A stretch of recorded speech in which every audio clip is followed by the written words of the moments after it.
Hi, I'm Terry Luc, Director of Communications here at Our Lady Perpetual Help Church in Glenview, Illinois, and it's time for another Fireside Chat. This is going to be a special one about a really important event coming up, the Celebration of Mundelein. We're joined, of course, by our pastor, Father Jeremiah Boland. How are you, Father Jerry? Very good, very good. It's great to see you. And Father John, great to see you. Father John Kartje, the president of Mundelein Seminary. Welcome to the Fireside Thanks Chat. so much. Really appreciate you having me out. Well, why don't we start out by telling us a little bit about your background and your history at Mundelein Seminary.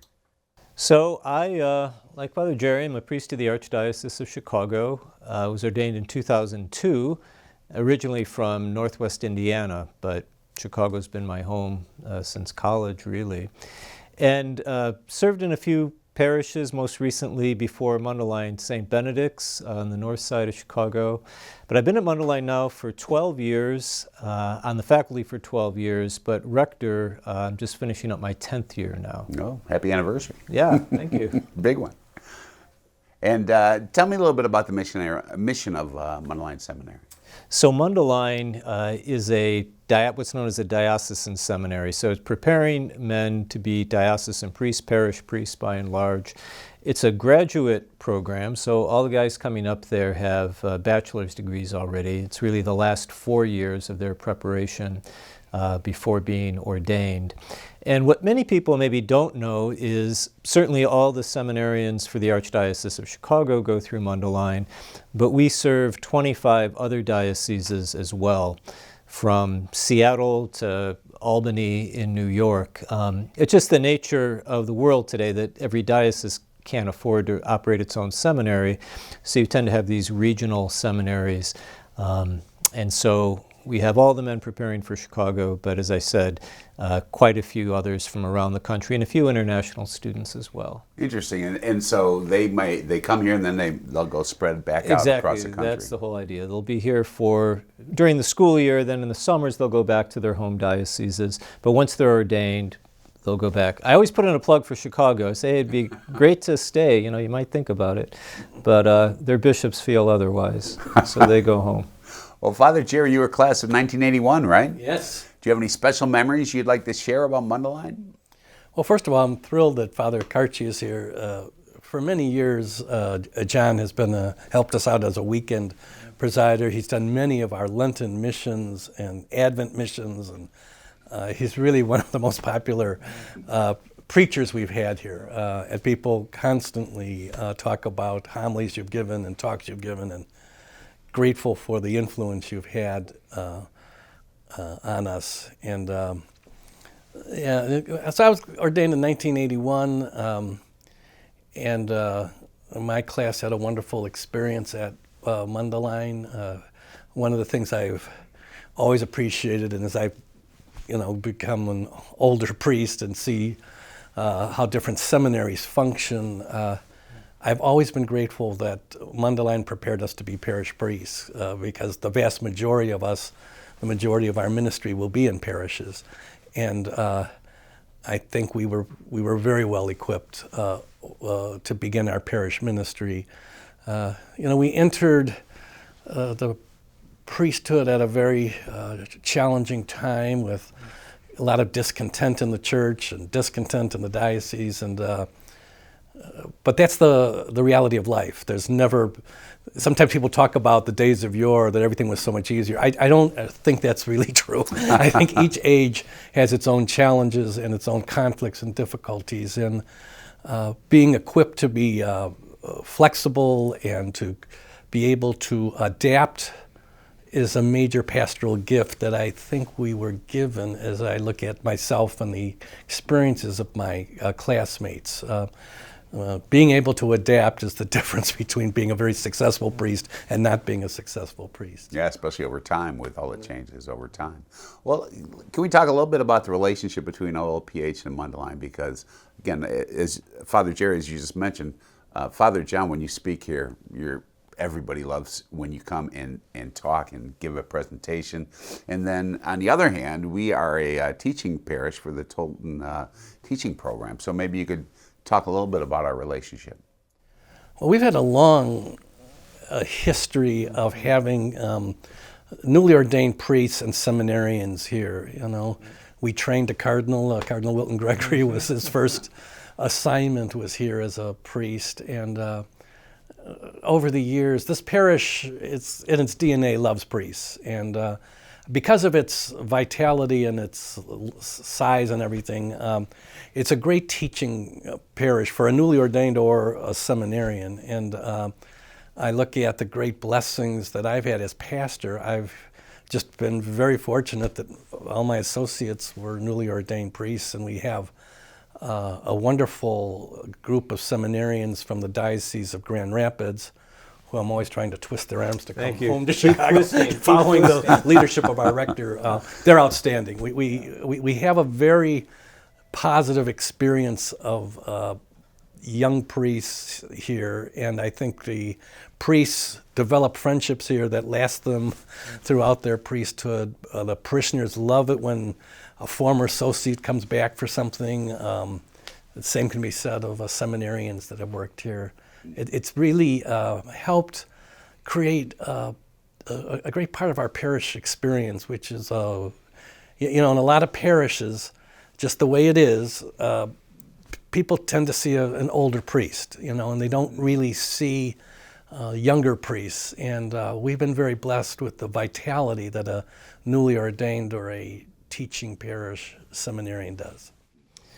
Yeah, I can echo all that. Can't echo it strongly enough.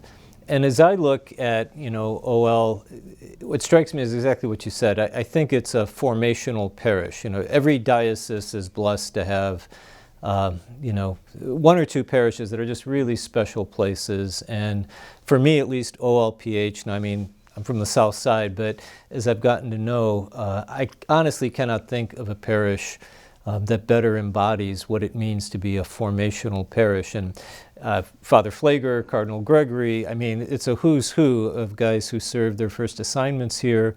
And so when I started the Teaching Parish program, it really was with this as the model in mind. And over 10 years now, Father Nick Kostyuk, who's gone on to have an interesting career in the Eastern Church, you got Father Larry here now, Father Patrick, and then, as you said, the guys from Grand Rapids, a great group you have currently. But it's just one of those places that wonderful pastors, to be sure, and then just wonderful people, because that's where the formation comes. Every time I get out to a parish, I try to stress what you provide, is absolutely critical, and it's such a necessary complement to what's happening in the seminary. So I can't express enough gratitude, really, for what you do for us.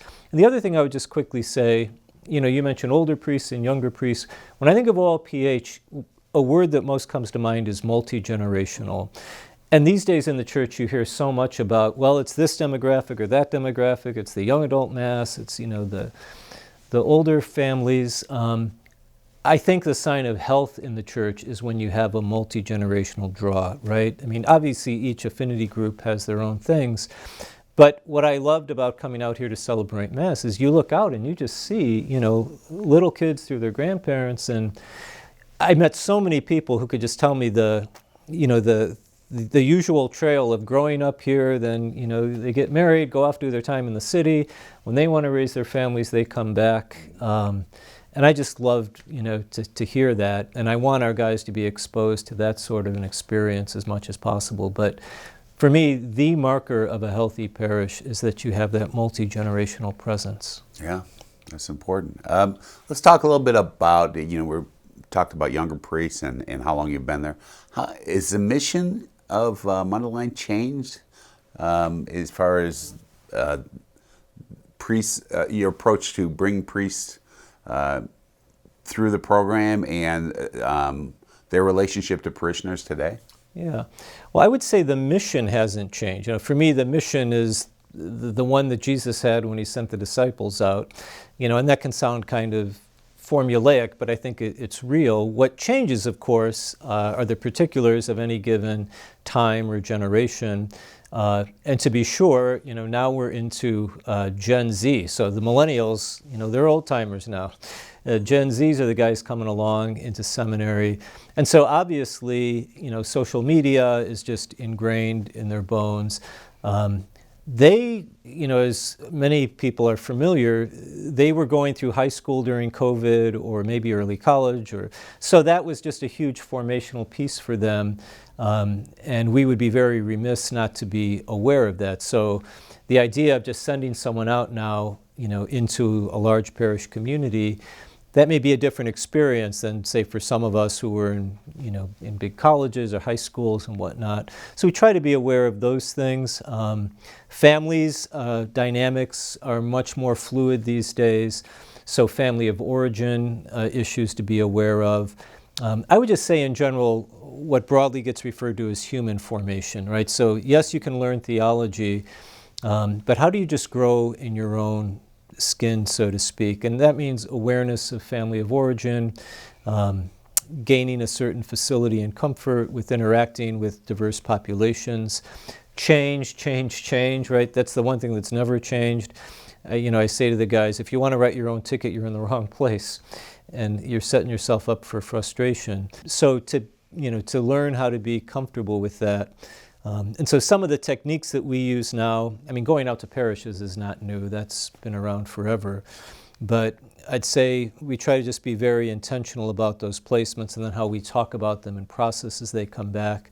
The use of counseling services, I think, is much more pervasive. Any stigma around that, I'm happy to say is dispelled, and guys are much more open.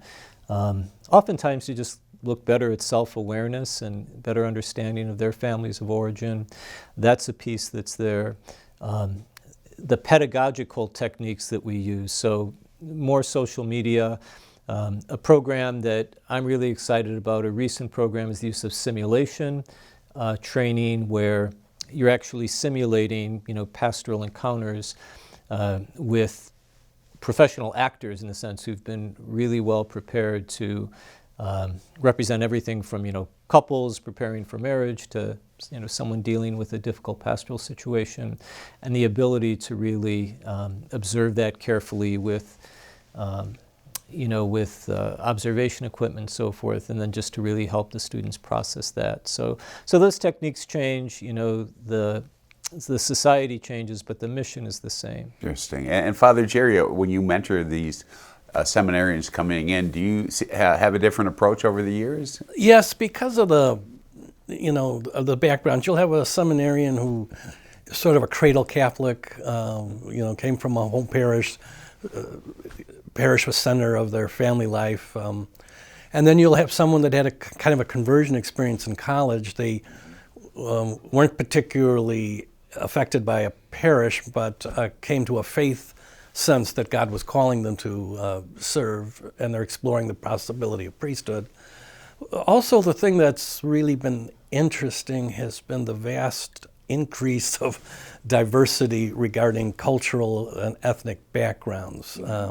And we've seen that right here at OL. Father Patrick's from Uganda, Father Larry's Filipino, Father Lara was from Mexico, and Father Kostik came out of a Ukrainian Eastern Rite culture, and all of them bring different senses of what does a priest do and what is the place of the church in people's lives. Like at dinner time, it's just fascinating to see in the course of a conversation how much our family and cultural and ethnic backgrounds influence how we see the world and how we relate to our ministry. So I think of this tremendous enrichment that these young priests bring from various backgrounds.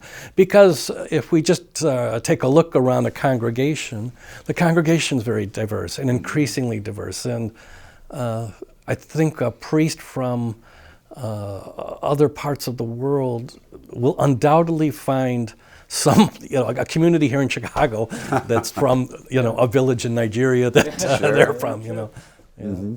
That is so interesting. Well, let's talk about the main event that we're here to discuss, the Celebration of Mundelein.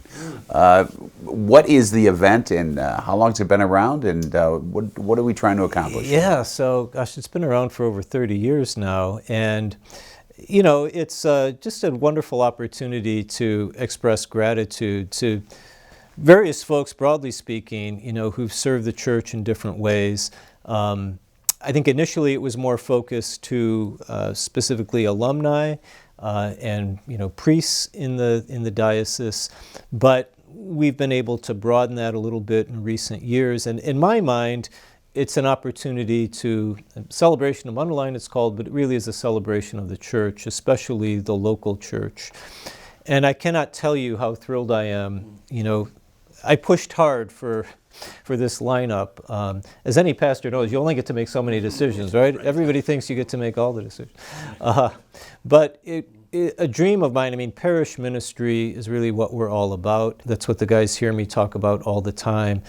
And it was always my dream is, you know, how can we celebrate, in some sense, a whole parish? And, you know, Father Jerry is such an amazing priest and pastor, and I hear that from our guys who come out here. I certainly see it for myself when I've had the opportunity to come. And I'm also aware of, you know, Sister Paulanne and what she's done. And I hear so much from the school parents, you know, about what Amy's done in the school. So wouldn't it be wonderful if we could just bring you all together and, you know, a celebration of Mundelein means a celebration of OLPH. You know, it means a celebration of that incredibly rich, you know, tapestry of parishes that we have in the Archdiocese. So to me, that's what this night is all about, and I couldn't be more thrilled at your willingness to join us for that. And this is the very first time, right, that Absolutely. a parish has been celebrated this way. Yeah. And what was your reaction, Father Jerry, to get this honor? Well, I was, you know, it certainly wasn't anything I was expecting. So I was very humbled, I guess, is one way of describing how I was feeling, and very grateful. And then when I heard of the inclusion of Sister Paulanne and Amy Mills, you try to create a team in a parish, and that's building a staff and having everybody on the same page and trying to create a sense of mission. Sister Paulanne and Amy Mills have been are long time committed people. I was thinking of Amy Mills. In the past, at an institution like Mundelein, you might be recognizing, a very prominent theologian, someone has significant influence. But just think of the influence of a Catholic school principal. This is really a great acknowledgement of the importance of Catholic education and the formation, and how many priests will look back at their grammar school period of life as being formative in terms of how they saw the church and the role of priest.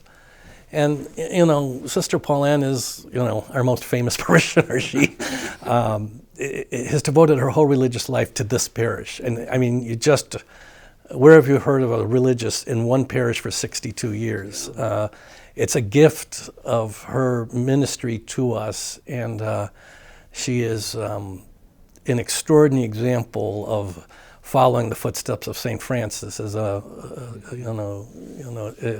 as a Franciscan, totally other-centered, and so I'm just humbled beyond words. And when the seminary you attended and acknowledges you, there's a special power in that. So it's been a wonderful experience of preparing for this upcoming celebration. And both Paulanne and Amy, are also deeply honored to, be recognized in this way. Mm-hmm. I started here just during COVID, right before COVID started. And for me, just to see how well the school managed through COVID was just amazing to me. Yeah. I mean, it was such a challenge, but they just did everything right. It was just great to see. It sure was. Yeah. We're in this extremely influential school district, this District 34. I mean, all of these schools are 4-star schools, and the fact that we never closed, Yeah. and we did pick up a number of families that are still with us who just wanted their kids back in the classroom, and we followed all the protocols. We never were shut down once. So it was a great moment of just, we're going to figure this out, and we figured it out. And Amy had a lot to do with us figuring it out because of the complexities of keeping everyone safe. And but when we look at how you evaluate students, this transcends Catholic public school boundaries, just across the board: reading, mathematics skills, technology. Our kids, the kids that shine here at OLPH shine at Loyola Academy and Glenbrook South and New Trier. They really get a strong foundation. And I was recently at Glenbrook South High School, and I was talking to one of the faculty, and she said to me, in 2 minutes I can tell whether this kid went to OL or not. So that's a great compliment. Oh, definitely. That's a great compliment. That's amazing. Yeah. Let's bring it back a little bit to the event itself, the celebration and the meaning of it, and is to support the young men who want to become priests and considering that. What words of encouragement would you give to a young man who is considering the priesthood right now? Yeah, well, the first thing I'd want to convey is just that it's a wonderful life. I mean, it really and truly is. Obviously, you hear all kinds of stories in the news, as you will, about anything, good, bad, and otherwise. But I don't think we can say that enough, and it's not just a line. I mean, the priests I know are, if they work hard, whatever, we all do, but it's a very fulfilling life. And the other thing I would say is just to know that it's a process, right? It's a process of discernment. And that's really what seminary is all about in some ways. But if a man is just even thinking about it, to talk to his parish priest, certainly talk with his family, then a vocation director. There's just so many resources to help a man know, is this where God is calling me? And if ultimately, he works through that and he gets to the point of entering seminary, then there's so many resources there, again, to help him, be clear on, is this where the Lord is calling me? But a joy for me as rector is just being able to see men engage, right? Everyone coming in, they're not quite sure what that's going to be. They're following a call, but what's this going to look like?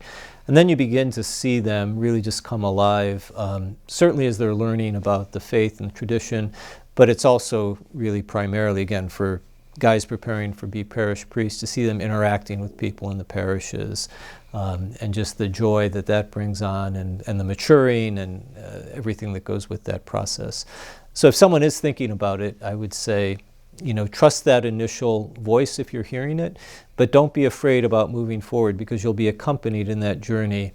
And I don't think you need to worry that, you'll be making a mistake. Ultimately, where God is leading you, that will be sorted out. Mm-hmm. Father Jerry, any comments? There's a part of me that can't understand why Mundelein is an SRO, when you look at the life that the priesthood can be for someone. And it certainly has been a tremendous blessing for me. And I would just encourage, as I think Father Kartje says, to go with that voice that seems to be calling or stirring within you, to check it out. Check it out. Talk it through. You have the potential of finding a life of meaning and purpose, a life that matters. Those are things we all look for, ultimately, no matter what we're doing. And I think the priesthood can be a very rich experience of making a difference with your life. Well, the event, the celebration is on, I think, April 24th, and that's at Four Seasons Hotel in Chicago. Now, if somebody was interested in attending the event or making a contribution, how would they do that? The easiest way to do it would be just go to the website, which is usml.edu. Okay. There's a link there, and that'd be the easiest way. Well, can we get some people to go, and can you give us a little recruitment on coming to the event? Don't come to see me. Come to see Paulanne and Amy. Yeah, I hope people will look into the possibility of coming. I know I've talked to many who are hoping to go because it is a great moment to celebrate Mundelein Seminary, first of all, and how beneficial that institution has been to Our Lady Perpetual Parish. This parish has had great priests, all for the most part graduates of Mundelein Seminary, and it's a great way of acknowledging and supporting this outstanding institution. And then it's a great moment for our parish. It's rare that a parish has this kind of focus from the local church as this opportunity provides. And it's not just the three of us, it's all of us together and the community that we're so passionate about to celebrate that and to acknowledge that we have been greatly blessed. And Father John, any special invitation you'd like to put out there for people? Yeah, well, everything that Father Jerry just said, and I am thrilled to be able to celebrate OLPH in this way. What I say to our guys is, galas come and go, but this is really an opportunity to see what the life you're preparing for, looks like when it's really being done well and in line with God's own wishes. So nothing would thrill me more than to see, familiar faces and new friends from OL at this event. Because as I said, it really is the culmination of a dream I've had for 10 years now. And just to be able to do it, particularly while Father Jerry is here and with Amy and Sister Paulanne, it's going to be a wonderful event. It should be amazing. And again, going to the Mundelein website, and also there's a QR code in our bulletin coming up. So if you'd like tickets, you can click on that as well. Well, thank you for joining us today. Father John, you took the train up on a very cold day, and we really appreciate it. And Father Jerry, it's always great to have you here. And we hope to see you and your crew in the pew this Sunday, and maybe at the Celebration of Mundelein.